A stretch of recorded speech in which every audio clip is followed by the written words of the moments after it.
following program contains content unsuitable for children.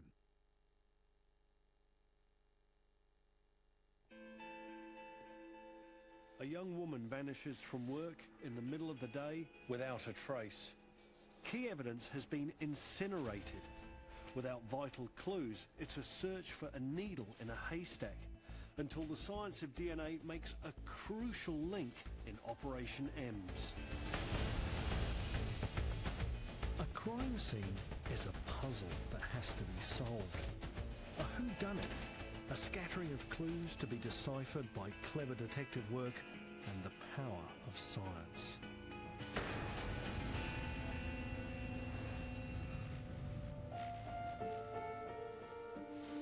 Our case begins at night in a Christchurch police station when a family come in to report their missing daughter, 20-year-old Emma Agnew. We met with her mother and father and also a deaf interpreter because the family are deaf. Circumstances were that she hasn't turned up to work that day and she was last heard of by text message at 10:30 that morning. Emma, who is also deaf, is usually in constant contact with her family through texts. For no one to have seen or heard from her for over 10 hours has the family very concerned. As police gather more information, officers are immediately dispatched to start searching for her. We go to the flat to have a look and see if she's there, see if there's anything untoward, see if there's any sign of a struggle or anything like that. While we were at the flat, it was reported over the police radio that her red Mazda vehicle had been found on fire at Bromley Park. Firefighters were first to attend the abandoned burning car. The car was full of smoke and there was a certain amount of flame and smoke issuing from the driver's side. The fire had probably been burning for less than a quarter of an hour.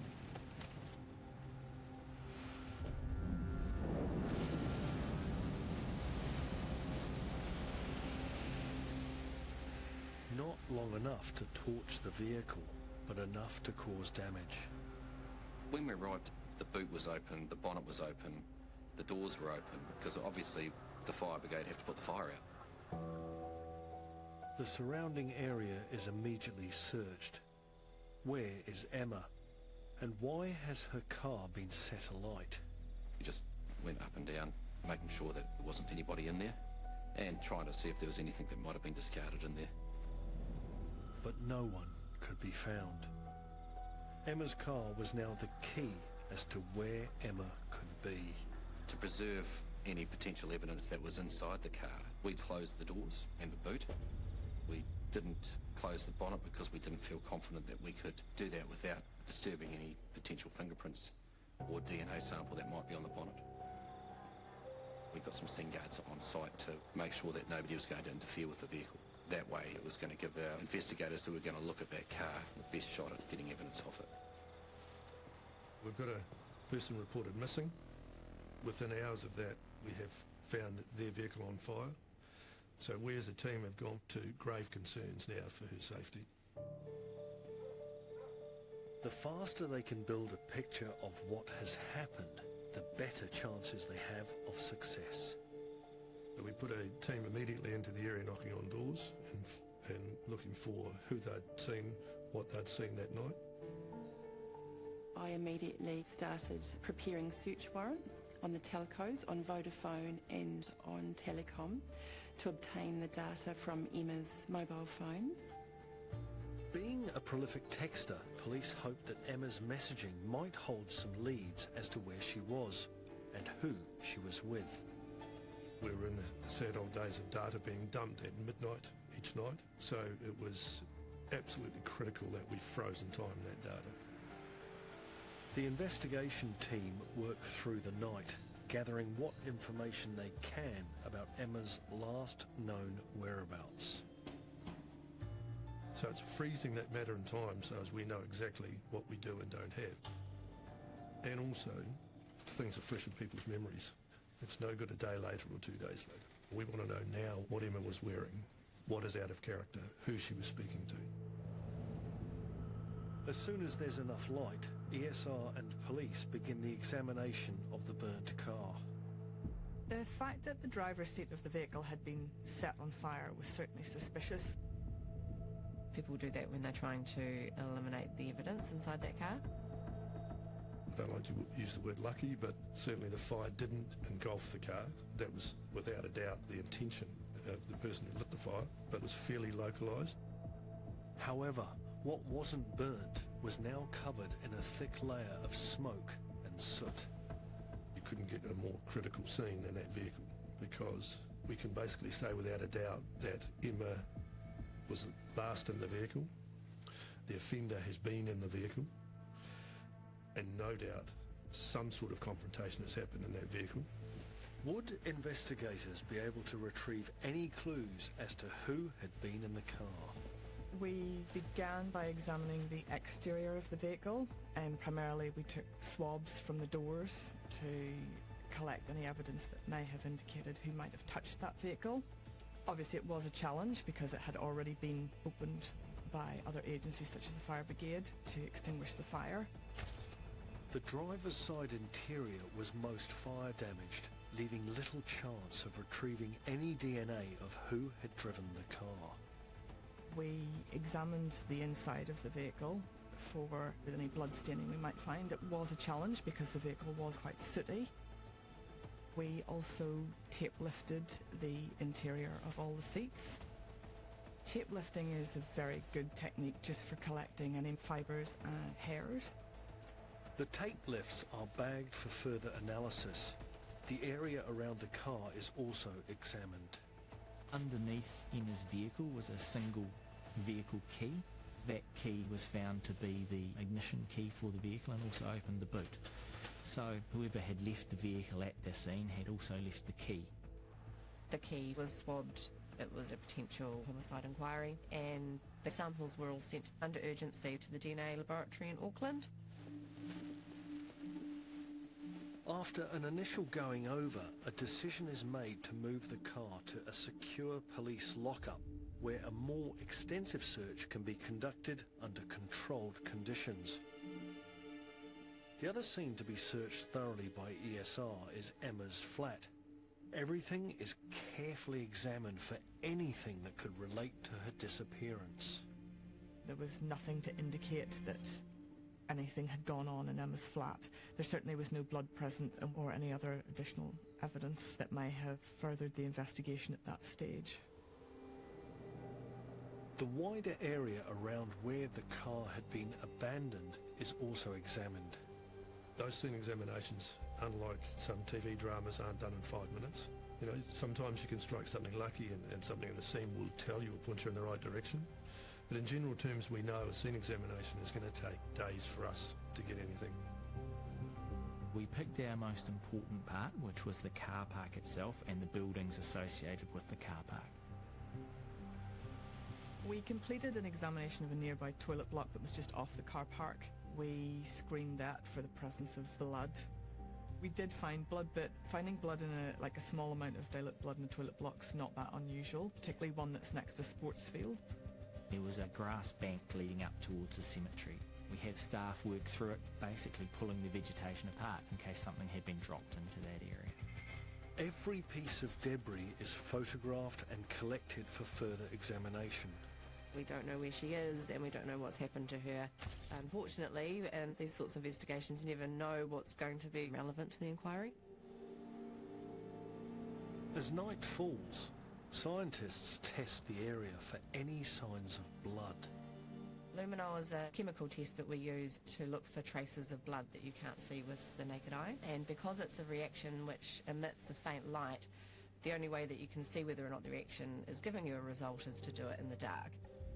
There was a positive result, which looked like some kind of drag mark up to where the car had been.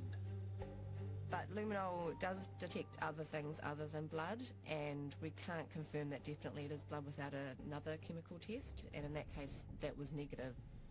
So we couldn't definitely say that it was blood, and due to the trace levels of it, there would be no chance of getting any DNA results from that, so there wasn't much more we could do. What has happened? And where is Emma?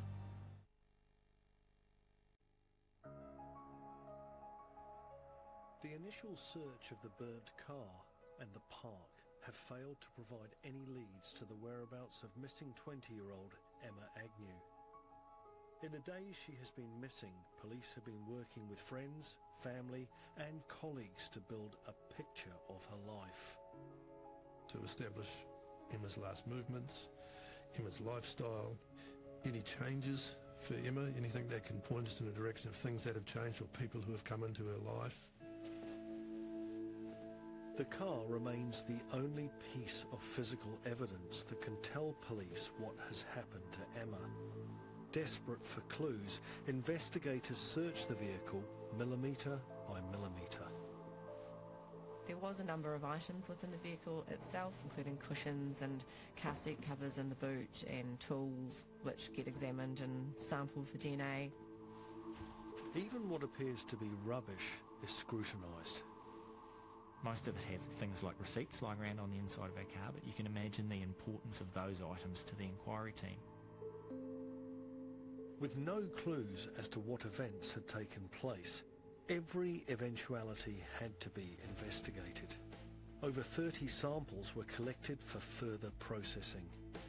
We wanted to check that there was no evidence that the car had been used to run someone over. So the car was placed up on a hoist so we could see underneath it. We saw no indication of hair, fabric, any other material that was blood, any other material that would suggest that the car had been used to run someone over. We also checked the tyres while it was up there, and we took soil samples from the car as well in case that became relevant further down the track. We did complete a luminal examination of the boot of the vehicle. There was no blood present.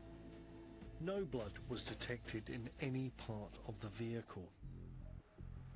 ESR urgently processes the DNA swabs taken from the car key, the handbrake and the driver's door. Were you able to determine who was driving the car? We had received several samples from the car which were all processed urgently. Unfortunately, we obtained mixed DNA results from each of these samples with indications of DNA from at least 3 people. While I couldn't exclude Miss Agnew as a possible contributor of DNA to these results, they weren't suitable for any further interpretation. Meaning there wasn't enough DNA information to determine who those other 2 people were. Perhaps the fingerprints team would have more luck. Our fingerprint officers went over the vehicle in a lot of detail. 6 prints were identified on the exterior. They were carefully dusted and lifted for further examination. At that time, there was no indication of whose that may be and whether it had any significance to the inquiry. After eliminating those who had been in legitimate contact with the car, 1 partial palm print remained unaccounted for. That palm print couldn't be searched automatically through our system. Like most fingerprints can be searched through our fingerprint database.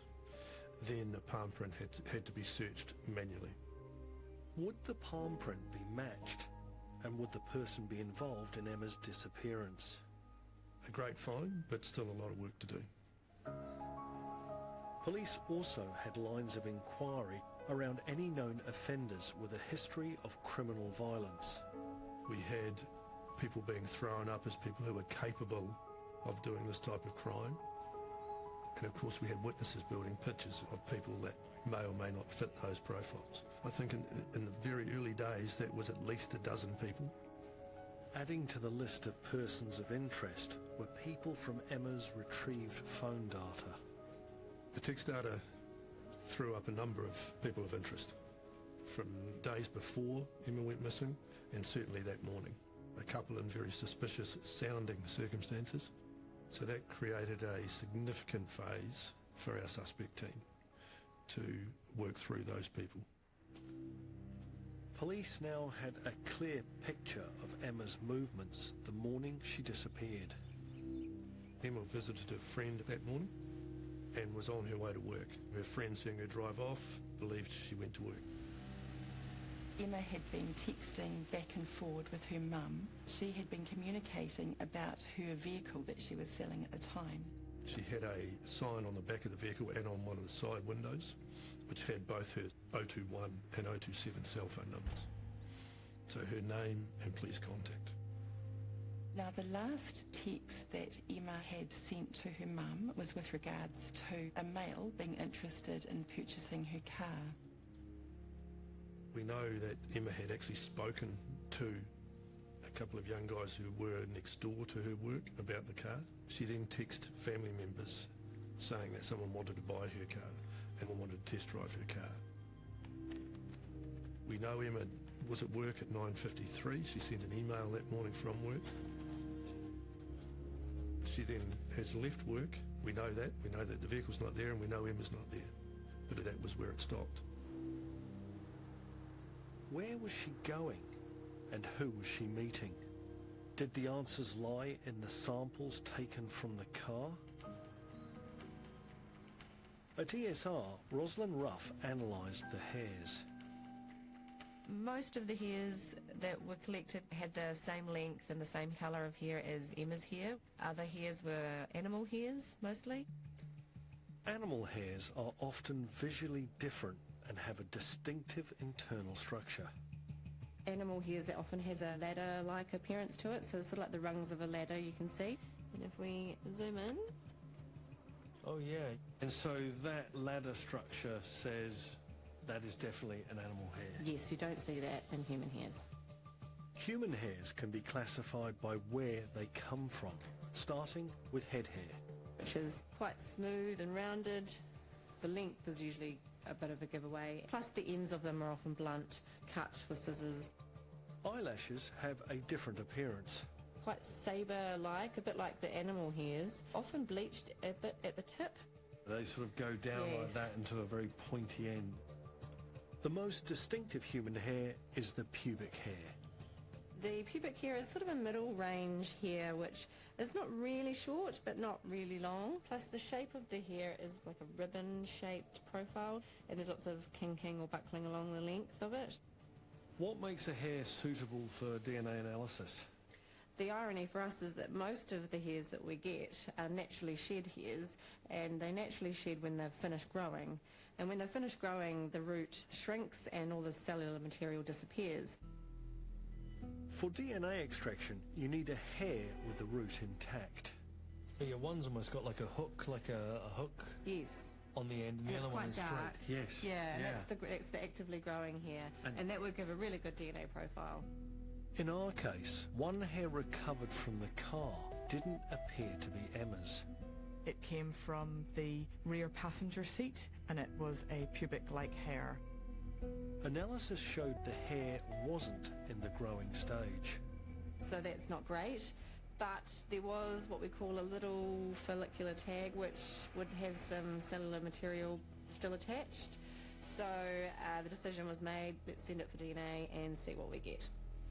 Could this single human hair be the crucial clue to Emma's disappearance?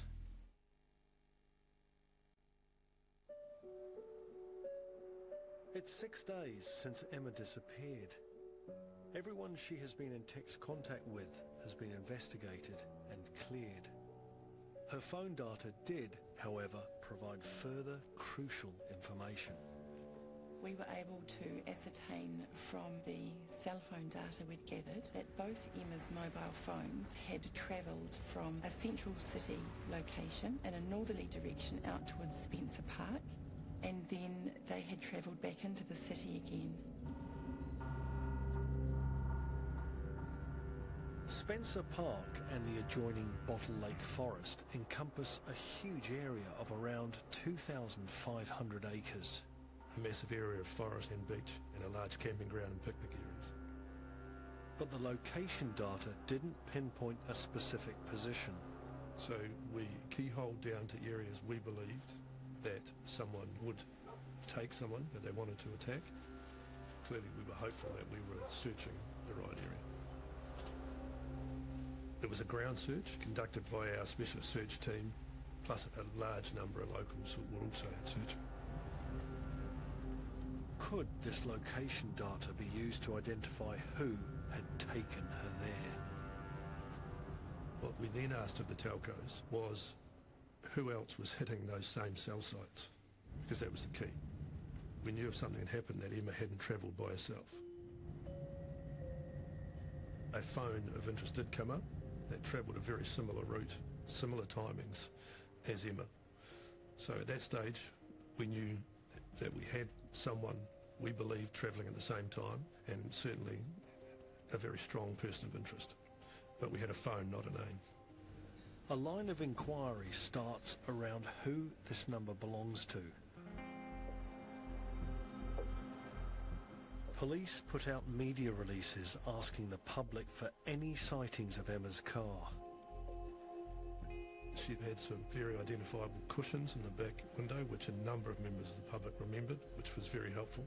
The sightings were very strong. There were a number of people that corroborated each other with Emma's movements, or certainly the vehicle's movements, both to and from the Spencer Park area. The next piece of information to come through was the result of many hours of work matching the palm print on the outside of Emma's car. Day 8 of the investigation, I was informed that that palm print belonged to Liam Reid. Formerly known to police as Julian Edgecombe. And he was on our list of people who were certainly capable. The palm print was a great to have, and great that it was identified.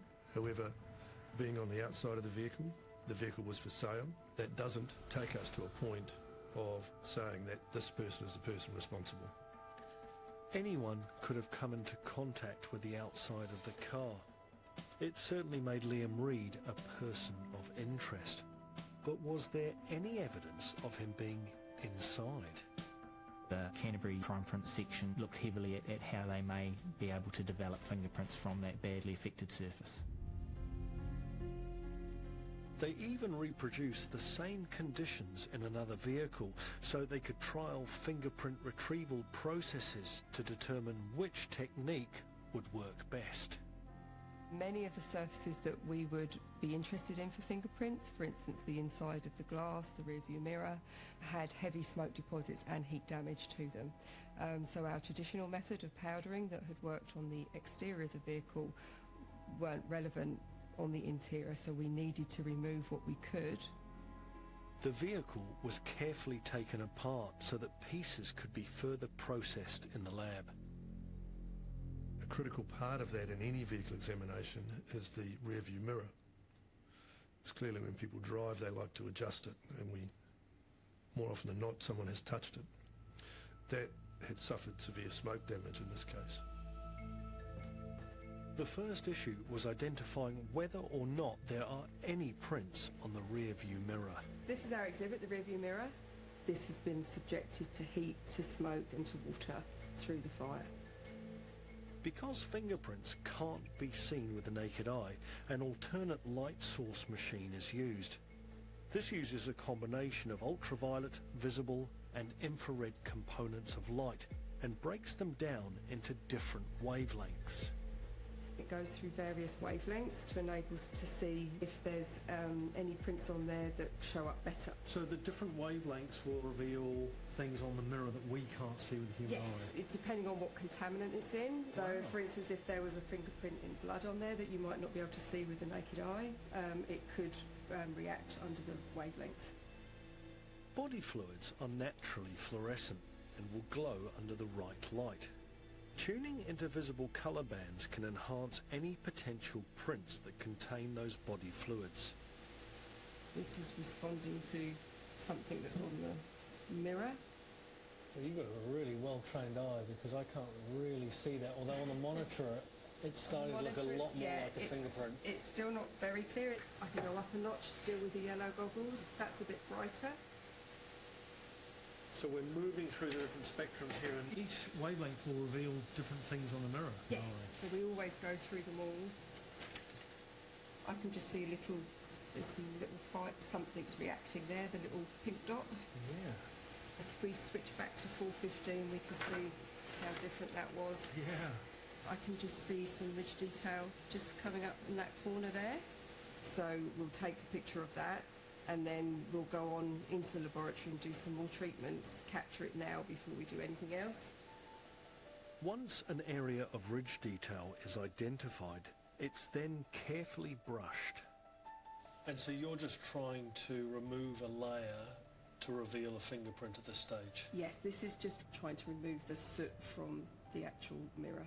The fingerprint is quite fragile. Very fragile, and it's also behind the caked-on smoke deposit because the print would have been on here before the fire.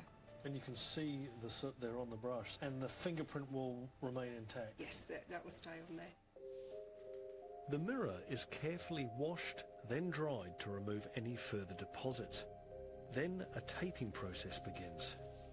And so are you trying to remove the fingerprint here? No, this is to remove the smoke deposits to hopefully reveal more of the fingerprint afterwards. And then we put that down onto the acetate sheet. Is there a risk that you will actually remove the fingerprint? There is, but it will be in the tape. So even though we may have removed it from the mirror, it will be on the tape and it will be preserved between the tape and the sheet, so we don't lose it. It would still be there. The mirror is photographed and the process is repeated again and again. But at each stage we would take photographs because every process we're doing could degrade that fingerprint. So you really are stripping back layer by layer, really slowly trying to get that fingerprint? Yeah. And in this particular case, what did you discover on the mirror? And in this particular case, after about 5 of these processes, they found fingerprints in one corner of the mirror.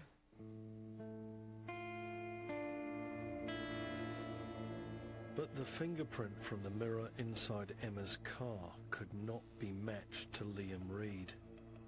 Investigators had nothing that placed him inside the car. Reed was known to the police and had a criminal record.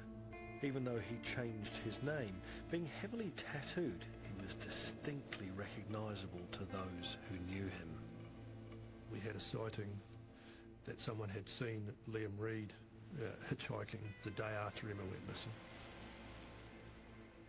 on the main North Highway in Christchurch, which is not far from the Spencer Park area.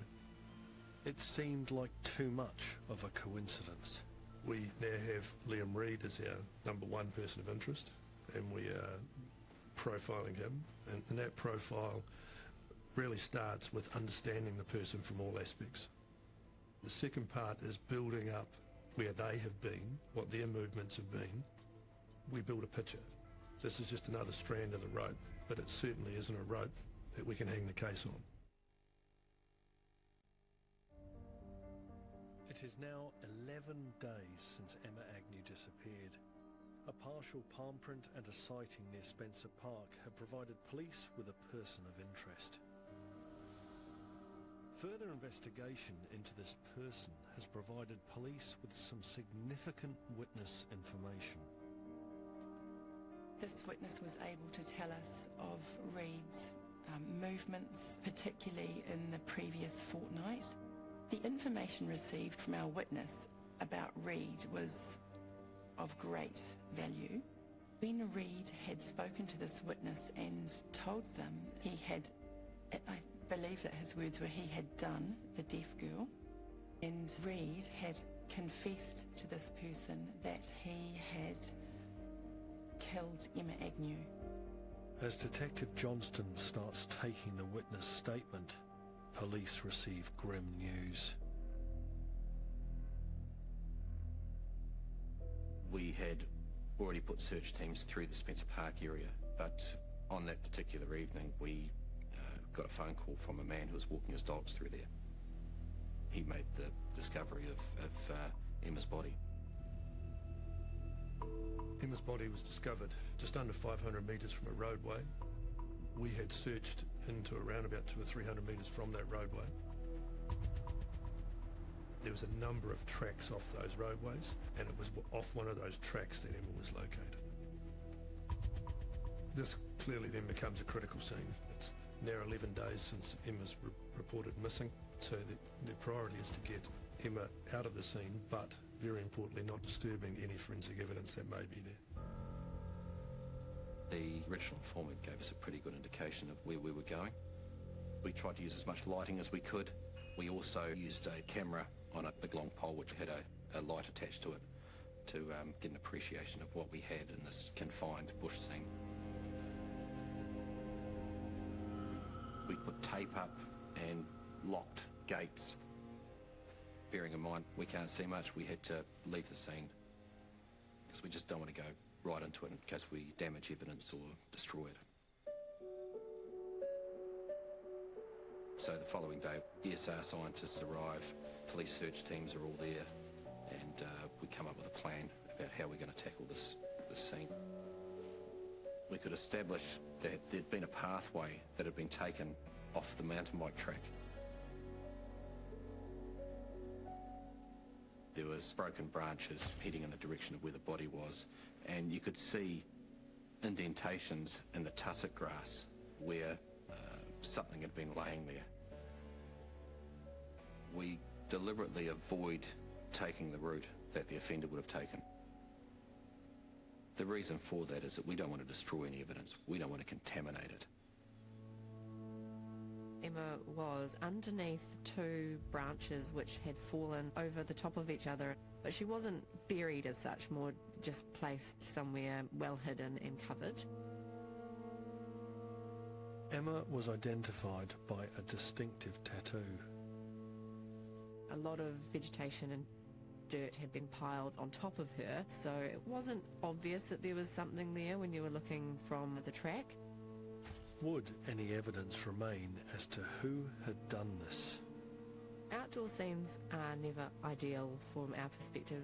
We have a term called environmental insult, and basically that means that weather and sunlight and temperature fluctuations, these things are all very detrimental to the preservation of evidence. Everything on top of her body had to be carefully sorted and collected. You've got to go through all that debris to make sure there's nothing of significance, no hairs, no fibres, any other evidence that you wouldn't normally find within a forest. We collected all that into bags based on the various locations that we took it from, so from shoulders, legs, arms, and had it all labelled in the chance that we might find something in there that might relate to the offender. The forensic pathologist, he arrived at the scene. We established an agreed way that we were going to remove Emma's body from the scene. That was taken back to Christchurch Hospital mortuary for a post-mortem examination.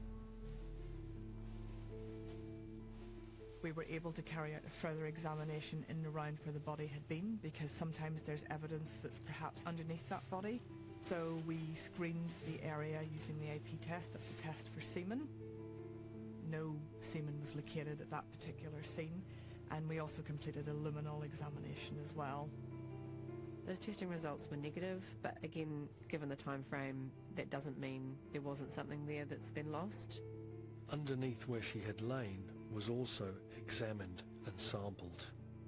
The scene was gridded off, and we took more vegetation from those grids so we could go through that more thoroughly in the laboratory. There was also a hair belonging to Emma that was in a tree, which was the pathway that I believe the offender had taken her into that particular area. The height of that hair was approximately 1.9 metres above the ground. That gave us an indication that she wasn't walking herself, that she was probably being carried because she wasn't that tall. Investigators needed to find any kind of physical evidence that might still remain in this vast forest. It really is needle in a haystack stuff out there. We ended up on our hands and going through the foliage, looking for anything that might indicate that people had been there or discarded some sort of evidence. It was a huge area used by any number of people. What was relevant was unknown, so everything was collected. The sheer number of samples was immense. We did find some items of interest. We found a sock located in that area, leading to where her body was located. But there was also a lot of red herrings as well, with a lot of other stuff that was discarded in the forest by people. The search for potential evidence went on for days. Clearly now we have gone from a missing person to a homicide inquiry. Although we all knew the circumstances and believed that something was wrong, you always have hope, and the family always have hope. But of course, the finding of the body cuts that hope. The post-mortem established that Emma had been asphyxiated by having a sock shoved down her throat. It also established that she had been sexually assaulted. Information officers now have to share with the family. The motivation for us for working for the victim and her family is not something that wanes that easy. You know, we want the outcome for the victim, and it is tough. I mean, people talk about the emotion of it, but the emotion comes later. You know, you're focusing on getting a result, so you don't, you know, that's what we're there for.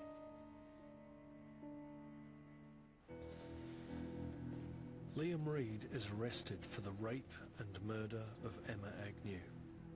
The clothes he is wearing and the bag he has with him are seized for further examination. Investigators have a case built on circumstantial evidence and one partial print on the outside of the car.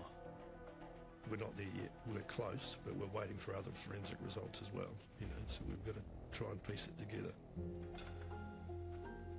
Will scientists find any links to Liam Reid in the numerous samples being processed at ESR? Emma's body was discovered after nearly 2 weeks. What challenges did that pose for recovering DNA? We're expecting low levels of DNA from anyone who may have contacted her body. After 2 weeks, such DNA may have been broken down through exposure to UV light, such as sunlight, or even mechanically removed through exposure to rainwater, for example. So time here is the enemy? It is indeed. In fact, no DNA was detected in samples taken from Emma's body. Of particular interest was a sock recovered from her throat, where we hoped we might find some male DNA of interest. We employed a male-specific Y chromosome test to the sample, which effectively ignored any DNA which could have originated from Miss Agnew. But still nothing could be detected. Key witnesses provide police with additional information regarding a second sexual assault. Reid had spoken to this witness and told them he was responsible for the rape and attempted murder of a young girl in Dunedin. This rape and strangulation happened just 2 days before Emma's body was discovered and was currently being investigated by CIB in Dunedin. Both cases had very strong similarities, a signature to the sexual assaults.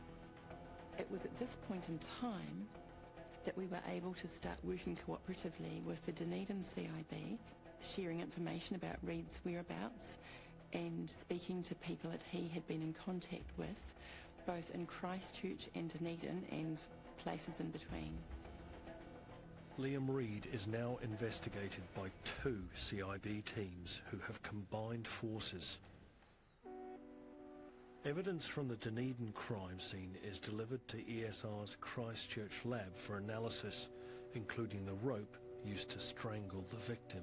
The rope that was recovered from the scene was black in colour, had several knots along its length and also had foliage attached to it. And I understand that our victim had the rope put round her neck and pulled with considerable force. The first thing we do is look for blood staining, and there was quite a bit of blood along the length of the rope. The area in between the victim's blood is carefully swabbed for trace DNA. Had the offender left his own DNA as he held the rope around the victim's neck? We got a DNA profile which corresponded to our victim, but we also got an additional DNA profile from a second individual. The DNA evidence provided very strong scientific support for the proposition the minor DNA component obtained from the mixed DNA profile from the middle of the rope originated from Mr. Reid rather than from an unrelated person selected at random from the New Zealand population. And that was backed up by other DNA samples. Obviously, during an assault, there may be some sort of contact between our 2 people, and that contact may involve sort of, scratching, touching, or whatever. Samples were taken from underneath the victim's fingernails. In this instance, we obtained a partial profile from another individual, and we obtained very strong scientific support that additional DNA had originated from Mr. Liam Reid. Importantly, When Reed was first described by the victim, she described the shoes extremely well, and he was located in those shoes. A pair of white trainer-like shoes were submitted for examination. When I examined these shoes in the laboratory using a white light and a microscope, we discovered some faint blood stains on these shoes. These blood stains were subsequently sampled and sent away for DNA analysis. The blood didn't come back as that of belonging to Emma Agnew, but actually matched the complainant from an attack that had occurred in Dunedin. They now had substantial DNA evidence that 9 days after Emma was murdered, Reed had attacked and raped another young woman. But still, no DNA link to the rape and murder of Emma Agnew. One last sample remained to be processed: the pubic hair lifted from the back seat of Emma's burnt car. Would the hair root contain enough cellular material to create a DNA profile? DNA results provide extremely strong scientific support for the proposition that DNA in the sample originated from Mr. Reed rather than from another person selected at random from the general New Zealand population, with a likelihood ratio of 9 million times. That's extremely strong scientific support, the strongest you can get. And it also establishes some level of sexual activity, because pubic hairs generally are not flying around in the air. They're contained within people's clothing, and they usually fall out when pants are taken off. And now, of course, we had very strong evidence of Reed being in there with his pubic hair found on the back seat. Because of their similarity and overlapping time frame, the two cases were combined in trial. Reed denied all charges, but was found guilty of both the rape and murder of Emma Agnew and the rape and attempted murder of the young woman in Dunedin. In sentencing, the judge said Reed was an evil and dangerous predator without the slightest flicker of remorse. Reed received one of the longest sentences in New Zealand history: preventative detention with a minimum non-parole period of 26 years.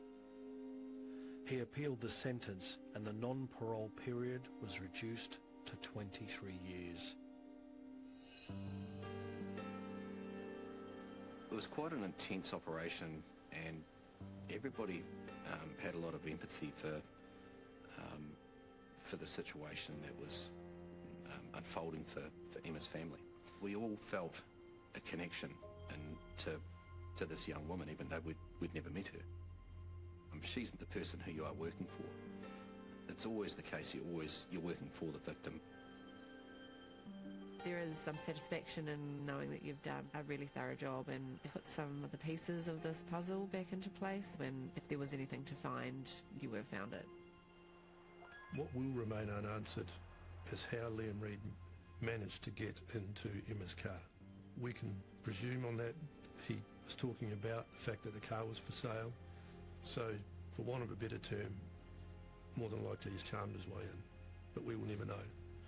This is a girl who was doing nothing but going to work at 10 o'clock in the morning, who has run across someone such as Reed and never returned. It is thanks to the hundreds of hours of meticulous searching by dedicated scientists and officers that two cases were solved and justice was delivered.